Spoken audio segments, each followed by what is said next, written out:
La science sans amitié est un désert de solitude.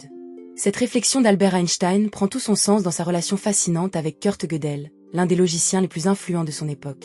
Leur amitié, née dans les couloirs des universités, n'était pas qu'un échange poli, mais une communion d'esprit qui a transformé la pensée moderne. Au début du XXe siècle, Einstein révolutionne la physique avec ses théories sur la relativité, tandis que Gödel, avec ses travaux sur la logique, remet en question les fondements de la science. Les deux hommes se rencontrent à l'Institut d'études avancées de Princeton, réunis par le mathématicien John von Neumann.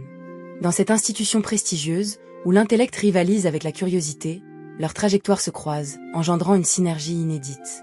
Malgré des visions du monde différentes, un profond respect mutuel émerge, créant un terreau fertile pour leur amitié. Lorsque Gödel présente son théorème d'incomplétude, il aborde des vérités que peu osait toucher. Ce jour-là, en 1931, lors d'une conférence à Vienne, le jeune logicien dévoile son premier théorème, révélant que dans tout système formel suffisamment puissant, il existe des propositions qui ne peuvent ni être prouvées ni réfutées à partir des axiomes de ce système. Pour Einstein, qui cherche des réponses absolues, cette révélation est à la fois fascinante et troublante. Dans un univers où il aspire à une compréhension totale, Gödel lui montre que certaines vérités sont inaccessibles, soulignant que notre connaissance reste limitée. Cela le pousse à réévaluer ses propres théories, car il doit faire face à l'idée que même dans les frameworks mathématiques ou physiques les plus rigoureux, l'ultime vérité peut rester hors de portée. Cette tension entre leurs idées devient un point de départ. Dans leurs échanges, ils explorent le temps, la réalité et le rôle de l'observateur. Leur bureau se transforme en champ de bataille intellectuelle, où échanger des idées devient une quête pour donner sens à l'absurde. Les murs, ornés de livres et de tableaux noirs couverts de formules, deviennent le théâtre d'un dialogue continu.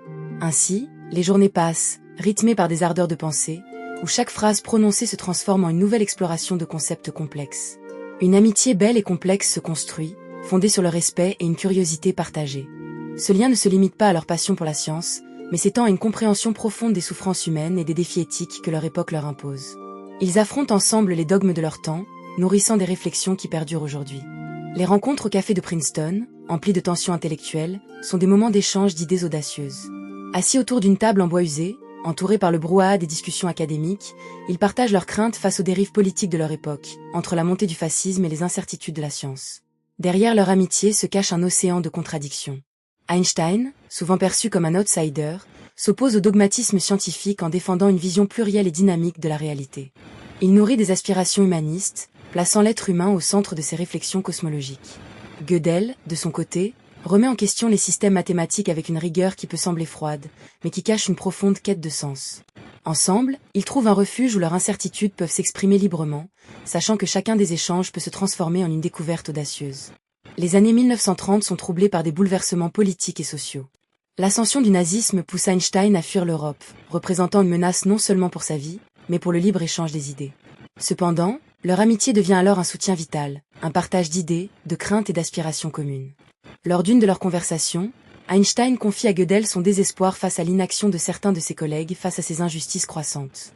La peur et l'incertitude se mêlent à l'espoir d'un avenir meilleur, et leur discussion offre une lueur d'espoir dans une époque sombre. En 1933, lorsque Gödel émigre aux États-Unis, leur échange se renforce, abordant des sujets comme la cosmologie. La nouvelle terre d'accueil est à la fois un refuge et un laboratoire d'idées. Gödel, avec ses idées novatrices, propose des modèles d'univers en rotation, défiant les concepts d'Einstein. Dans un petit bureau baigné par la lumière du soleil, il s'interroge sur la structure de l'univers, avec Gödel suggérant que la relativité pourrait permettre des voyages dans le temps, remettant ainsi en question le flux classique du temps. Les murs résonnent de théories encore impensables, tandis qu'ils griffonnent des équations sur des tablettes de papier jauni. Leur dialogue s'étend à des réflexions philosophiques. Qu'est-ce que la vérité? Existe-t-il une réalité objective? Parfois tumultueuse, leurs discussions enrichissent leurs pensées. Évoquant le paradoxe de la liberté et du déterminisme, ils débattent ardemment des conséquences éthiques de leurs découvertes scientifiques. Si notre univers est régi par des lois strictes, sommes-nous alors de simples marionnettes? Demande Gödel, provocateur. Einstein, avec son regard perçant, répond « Non, nous sommes des explorateurs, guidés par la lumière de notre curiosité ».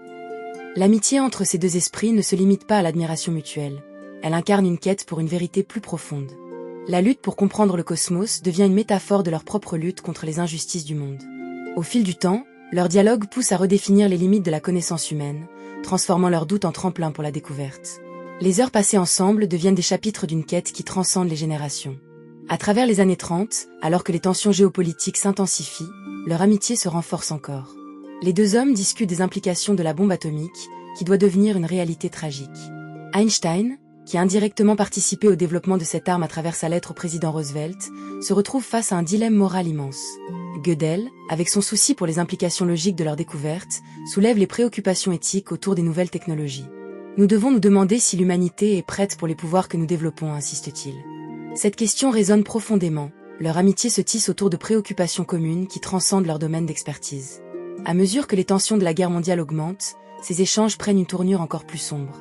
Einstein, bien que confortablement installé en Amérique, ne peut ignorer les nouvelles désastreuses des atrocités qui se déroulent en Europe. Ses lettres à Gödel deviennent de puissants cris de désespoir contre l'injustice. Kurt, chaque jour, je suis hanté par ce que je vois. Comment pouvons-nous rester silencieux? La voix d'Einstein, empreinte de passion et de douleur, s'oppose au calme analytique de Gödel, qui s'efforce de rationaliser les événements à travers le prisme de ses théories. Leur discussion également s'ouvre à des réflexions sur l'avenir des sciences. En 1949, alors qu'ils établissent leurs idées sur la cosmologie, Gödel présente à Einstein ses propres pensées sur un univers cyclique, dans lequel chaque point de l'univers a déjà existé dans un cycle passé. Einstein, en écoutant ces théories audacieuses, sent cet étirement de la pensée, une expansion des limites de ce qu'il avait lui-même considéré comme possible. Ces moments de découverte partagés sont marqués par des éclats de rire, des moments d'énervement et un enthousiasme palpable pour l'inconnu.